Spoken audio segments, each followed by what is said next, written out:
You name it, we've lived it. And are living it. Brits moving from the UK all the way to Australia with not a pot to piss in. A whirlwind romance sparkled on Tinder. 3 months in, pregnant, starting 2 now successful businesses through COVID. To another 2 new businesses post-COVID, whilst juggling 2 young, spirited children. Living worldwide, travelling and pure hustle. We are nothing short of batshit crazy, but motivated as fuck. We are here to tell you our story, inspire, teach, and probably scare the crap out of you. Uncut, raw and real. Welcome to Business, Babies and Banter with Henry and Jade. Welcome to Business, Babies and Banter, episode 10. I'm Jade. And I'm Henry.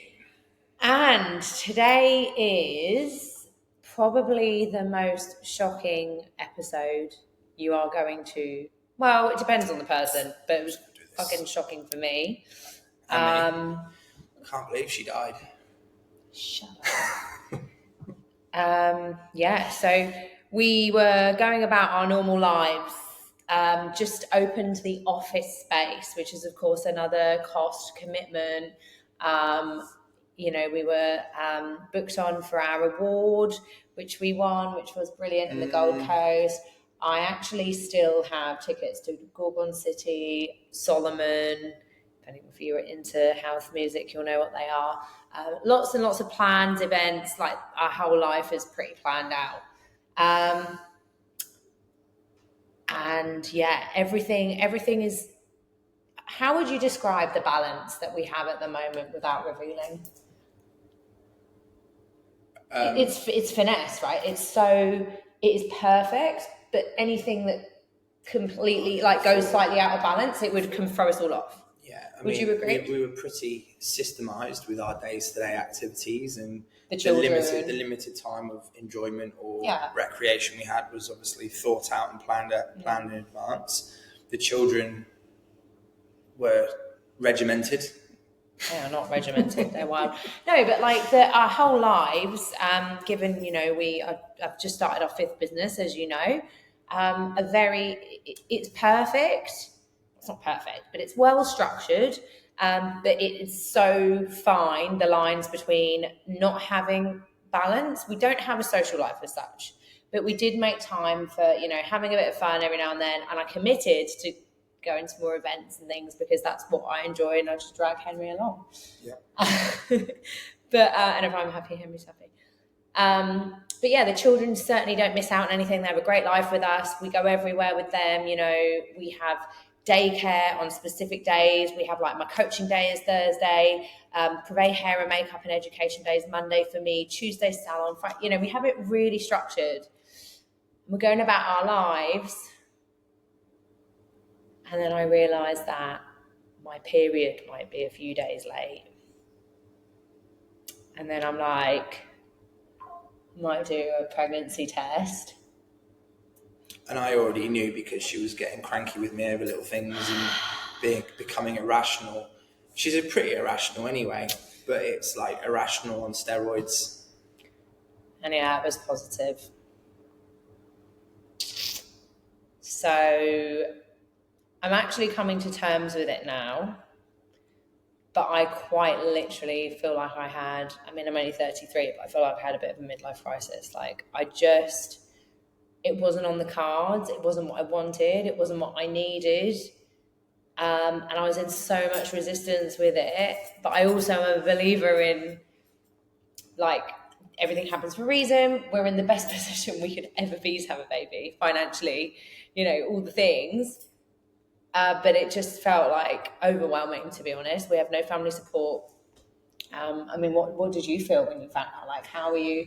You were just this would be fucking great for our PR. Put it on the podcast. I didn't say you that. fucking did. You were this would be great for branding. And I was I've literally got to grow a human. They thought it might be twins. And that's when I said this would be great for branding and PR. If it was twins, because that would be they're pretty rare and it would be pretty cool. And I was looking forward to it and I was getting excited. And then now twins. It's a singleton, he doesn't give a shit. It's not twins. No, I guess, from a male's perspective, it's obviously, it is what it is that the decision's been made. The universe has put something in your lap, so to speak, which is what's meant to be.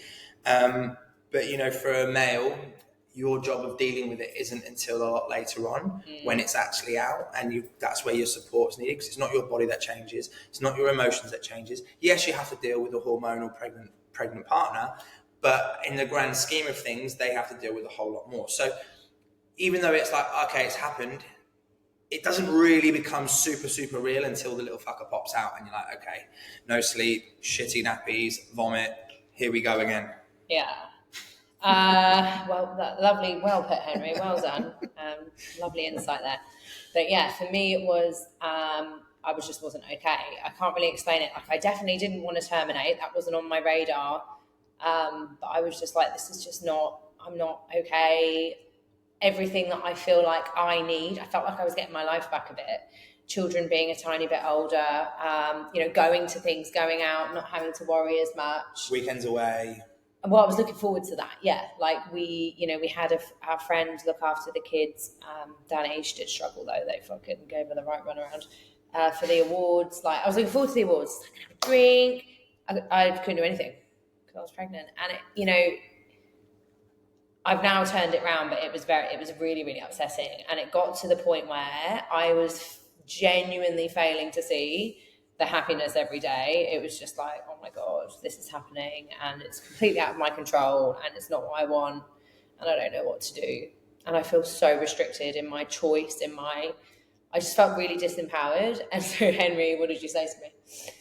So I just go, get out of here. You need a reset, go clear your mind. But you actually suggested Bali. What made you suggest Bali? You haven't even told me this. He literally came home one day and I was in tears and I was just like struggling with the kids, and he was like, I think you just need to go to Bali. What made you? Well, no, because you could go somewhere like North Queensland for a few days, but it's not the same as getting away. You're still in Australia. It's not a place that you really love, whereas Bali is, it's a completely different change of scenery. It's a different lifestyle. And he knows that I can't drink or have any fun, so he was like, yeah, safeguard this one. But if I was out every night getting leathered, you'd be a bit worried. You're not going to be doing Dexies and the tubs there. We're going to have to bleep that out. Sorry, guys. Don't bleep that out. That's a good bit. Anyway. Yeah, so Henry basically came back. He did. He was very kind. Rewind. Yeah, I said for you to go to Bali because, there's no way you were going to be able to get your head around things and to bring yourself to a level of composure and clarity in the day-to-day runnings of life. And I think that was I'm a very selfless, loving partner who dealt with the children for 5 days by himself. And they were at daycare half the fucking time, and I made all these meals and bought you all this food, and you just got takeaway every night. Anyway, look, it was very kind of him to offer. I don't know if he actually thought I'd take him up on it though, because when I was like booking the flights, he'd be like, "Oh no, when are you going then?" I never once. Oh, when are you going? A week? I said, it's not a week, it's only 5 days. He went, but it's Wednesday to... There was never a You problem. were a little bit. You were a little bit. But no, okay. So the thing is, if something overwhelming happens to us, like mental health wise, physically we're both really strong. We don't ever really get sick, do we? We've had small bouts of sickness in the time that we've known each other, but we're very healthy, so are our children. So very My blessed. testosterone's out the natural thing, by the way. We had a blood test the other day. Jade doesn't like 0.1 over, and he reckons he's Hercules. Fucking Greek Adonis over here. Carry on, sorry to interrupt you. He had to get that. He had to get that in the podcast about his testosterone. Joni will put that as a little reel, won't you, Joni? 1.0 over. Over the average. Over the top tier. Yeah, the top tier. Well, guess what? Fuck off. That's why we have three mental health. So when we're don't even talk about your fucking super sperm. Don't even, mate. I could say things. The thing is, when something happens mental health wise, and Henry's actually a bit of a trooper. Like, I think men just process things differently. And to be honest, I've never really felt like this either. But there is no break in day-to-day life for us. So you have to be fine-tuned physically and mentally. Would you agree? Mm. Like, we have to be fit, healthy, alert and able, like very physically and mentally able, just to take on our day to day. And so when we can't meet that, which actually hasn't ever happened to me before since we've been together doing all these businesses, you go on a very, very strong downhill plummet, wouldn't you say? Because it's not actually the situation, it's the inability to process, think about, or even, sorry about that, that's actually my phone, or even have a break. Would you agree, Henry? Yeah, I think what's really interesting about this, because this is actually a little topic which should be a good bit of conversation. You mentioned you always have to be on it, you have to be physically, mentally on it. There have been occasions where we might have had a big night and we've gone to bed really late or gone to a party or whatever it might be. The next day when you do that, something bad happens. Isn't that right, remember? We'd always have something always bad would happen when we would go out with Jodie and Tom or whatever it might be. But you're right, you have to be... bird was through. You have it's to a be... sign from the universe, that is. This little bird was just looking at the window and then trying to get in and get us. You have to be on it all the time, otherwise it bites you in the ass. Yeah, especially when you've got so many balls in the air. Like, you know, if you were a sole trader, different story. If you had even one business, you could probably wing it a bit and, you know, call yourself in sick and just stay at home and sleep all day if you needed to catch up. But the implications for us, not even just with the children, but with all the individuals that need us in different capacities, in different ways in each business, it's not possible. And so I was severely struggling because I was having to uphold all of this huge weight and responsibility, which I can normally handle no problem, but with no breathing space. So, you know, Henry's saying to me, like, what do you want to do? Like, how do you want to do this? You know, because in my head I'm thinking, well, oh God, I had a really traumatic time when I was in Australia, but we can't go to England. And, you know, I've obviously had 2 C-sections, but I'd really like to have a natural birth. And maybe I can't have like silly things, not silly, but, you know, overthinking irrationally, but I wasn't able to be rational because I didn't have time. I didn't have the space. So I'd try and think about something. And then Hugo's like, Mummy. And Harper's like, I got that. I hug Mummy, or they're screaming or they're fighting. And then I'm at work and then I've got questions and then I've got Jade, Mom. And I just couldn't. Mm-hmm. And that's why and he literally came home. I was in tears. It was a Wednesday. I had both the kids and I was just like, I'm just so unhappy. I just don't know what I'm going to do. I just don't know what I want. Maybe miserable. I think it was also because you had so many things that you were looking forward to. It's put a spanner in the works, in the sense that there were so many things coming up. We're taking our team to Gold Coast. We spent thousands of dollars on this fucking mansion on the water, mad night. So we've got all these things planned, and then of course it's put a spanner in the works. But to keep it positive, what did you realise with your enlightenment that you gained from going to Bali? Well, I think about how destiny and what it was meant to do. First of all, to be honest, I knew this anyway, but I just couldn't accept it, if that makes sense. Mm-hmm. Like, I knew straight away, I know there's a reason for everything. I believe if you were a good person and you have the best of intentions from your heart, in terms of not wanting to hurt anyone, not causing any, deceit or betrayal, and it's all genuine from a good place of, honesty, integrity, that everything that happens to you that might feel compromising or challenging or hard or emotional or stressful actually is for your higher service in the end. I know that. I believe that. I didn't doubt that. But I was just failing to see the light. I was like, I know that, but I fucking hate my life. I don't know what I'm going to do. And so in going to Bali, first of all, the noise of life, just quiet. It was like all the signs and things started happening and I was seeing them. Synchronicities. I know that you're not massive in numerology, but when you just see things and everything is in flow, your life is in flow, you're thinking about something and then you see a sign or literally it could be a road sign or something that says something about what you were thinking, or there's a leaflet for something that you were considering in a very random place. That's not a coincidence. Would you agree? Yeah. There's some things that are placed, the universe divinely placed in front placed. of you. Yeah. And so just in the quietening of the mind, I also realised that I became deeply disconnected with being present. And Henry's not very present at the moment. He's thinking about what calls he's got to make. I'm looking at how fucking dirty the floor is here. He's going to be on the salon team after this. Like, I did a podcast at the salon and it was all messy. But yeah, like I really lost presence. So I've been rereading The Power of Now. And so, have you read that book? No, you haven't. I skimmed it. You're shit at reading. He takes about 10 years to read one book. I started rereading that and I realized that, I could deeply focus on being present, because that was another thing. When you are not present, you're just resistant. And so you're thinking about the future, anxiety, or you're feeling depressed about the past or about your current situation, which can't change. And so I really focused on that first and foremost, which helped a lot.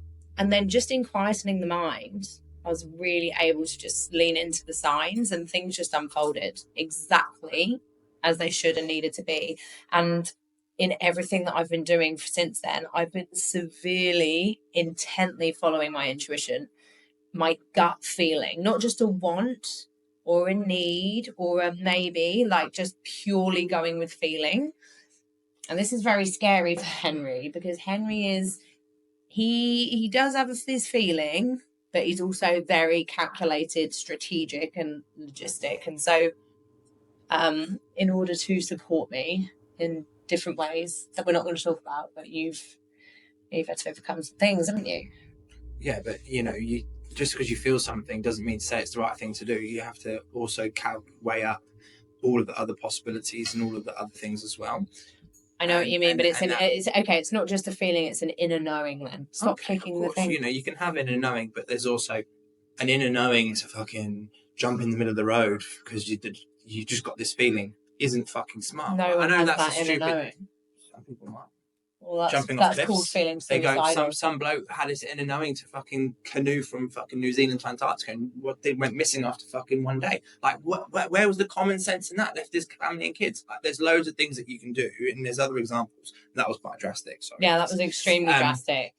But yes, I am a believer that things are put in place, and whenever we have things that are challenging or things that go wrong, I am now very much the person that goes, okay, well, what the fuck has that told us? What have we done wrong? What do we need to change? Why has it happened? It's not because I do as well. I know, but that's a big area of growth for me, because normally I would be like, what the fuck? Now I'm you still do that. You do throw your phone at the wall. 2 minutes, and then I compose about what we need to change. We call him Hulk Smash at home. You know how it's Hulk Smash. It's because the testosterone's so high. Oh God.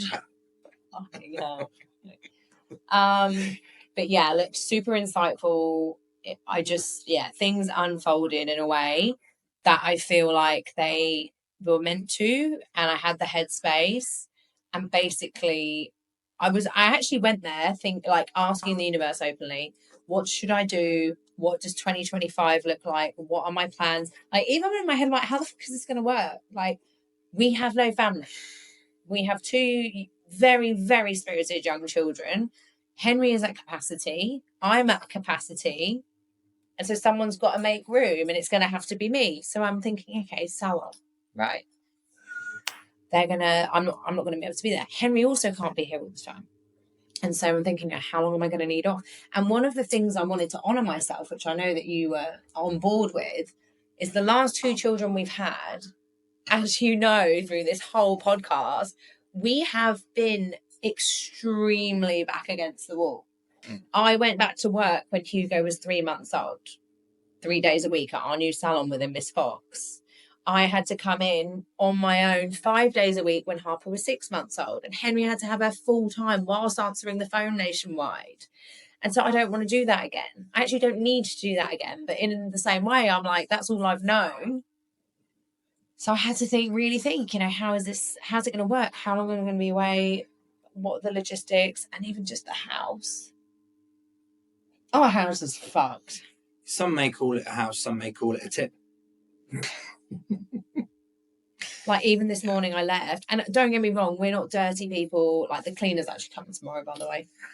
But you cannot have, unless one of the parents is a stay-at-home parent, and predominantly takes care of the children, cleans, cooks, washes, tidies, puts away clothes, unless you have a designated person for that in your house is fucked. If you have one child, if you have two, double fucked, if you have three, triple fucked. Would you agree? Like, and I'm not a stay-at-home mum. I have more time at home. I take on 90% of those roles. Henry helps out where he can.